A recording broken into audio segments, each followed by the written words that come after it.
पण सातत्याने महाराष्ट्रामध्ये काय होत आहे की कायद्याची बाजू घेणारे आणि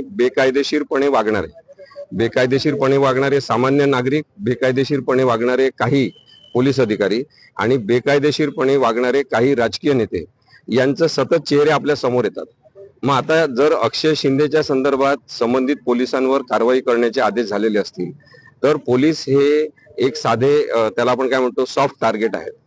पोलिसांवर कोणी दबाव आणला, पोलिसांवर कोणी दबाव आणून अक्षय शिंदेचा एन्काउंटर करायला लावला याची माहिती घ्यावी लागेल आणि त्याचा थेट संदर्भ हा बदलापूरच्या भिंतींवर,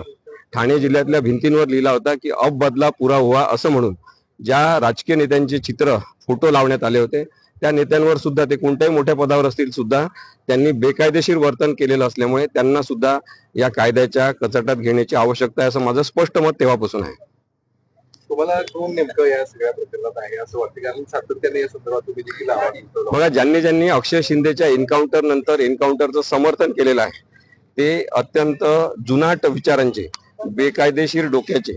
आणि कायदा समजून न घेता केवळ सत्ता आपल्या हातात आहे म्हणून सत्ताधीश बनू पाहणारे हुकुमशाही प्रवृत्तीचे जे नेते आहेत त्यांनी अक्षय शिंदेच्या मृत्यूचं राजकारण केलं, भांडवल केलं आणि त्याचं समर्थन सुद्धा केलेलं आहे। ज्यांनी तेव्हा एका महत्वाच्या पदावर असताना असं म्हटलं की पोलिसांना आम्ही बंदुका काही खेळण्यातल्या दिलेल्या आहेत का, त्या खेळण्यासाठी आहेत का, असं ज्यांनी म्हटलं असेल त्यांच्यावर, ते काल येऊन गेले कोल्हापुरामध्ये, त्यांच्यावर सुद्धा गुन्हा दाखल झाला पाहिजे असं सुद्धा माझं मत आहे।